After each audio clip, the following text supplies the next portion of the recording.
দেশে কোরবানির ঈদ উদযাপন হবে 17 জুন, কিন্তু এখনো জমে ওঠেনি রাজধানীর পশুর হাটগুলো। ট্রাকে ট্রাকে আসছে পশু।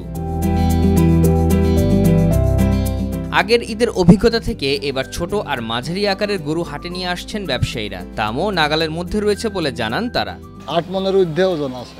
এই গরুটার দাম যেমন আছে 2,20,000 টাকা। এই গরুটার দাম 2,20,000 টাকা চাচ্ছি, এরকম চাচ্ছি। নিয়ে আসছি বোলা সার্ভিস থেকে, ঠিক আছে, 29 টাকা নিয়ে আসছি।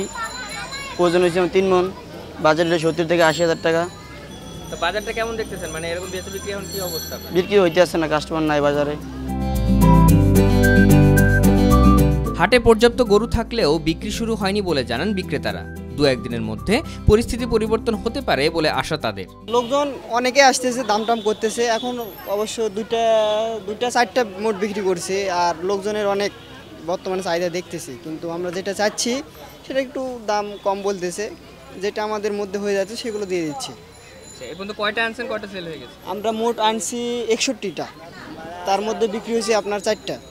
শুক্রবার দিন বেচা কেনার একটা আশা আমাদের আছে। আমরা আজকে লাভছি যে বেচা কিনা হবে না, হয়তো কাস্টমার আসবে, যাবে, দেখবে, তাকে একটা সিস্টেম আছে। ওই শুক্রবারের তো একটা বেচা কেনার একটা আইটেম নেবে। আমরা আশা করছি বাজার ভালোই হবে। মানে আমাদের দেশের পরিবেশ বুঝে, মানে দেশে গরুটা কম, 12 মাস যখন ব্যবসা করি আমরা বুঝতে পারি। তবে ক্রেতাদের মুখে শোনা গেল ভিন্ন কথা। এবার গরুর দাম বেশ চড়া বলে জানান তারা। বাজেটের চেয়ে বেশি টাকা খরচ করতে হবে বলে মনে করেন তারা। দামটা একটু বেশি, গতবারের তুলনায় একটু বেশি। কিরকম দাম? মানে আপনার বাজেট কিরকম বা এরকম? গরুর প্রতি 10-15 হাজার টাকা বেশি গতবারের তুলনায়। এবারকার একটু দামটা তো অনেক বেশি, কিন্তু চাহিদা অনুযায়ী অনেক খুঁজতে হইতেছে। অনেক সবাই আর কি যায় আমার নিয়ে আসবে, তার চেয়ে বেশি এবারকার একটু গরুটার দামটাও বেশি। হাটে পর্যাপ্ত গরু চলে এলে বরাদ্দের মধ্যে গরু কেনা যাবে বলে মনে করেন ক্রেতারা।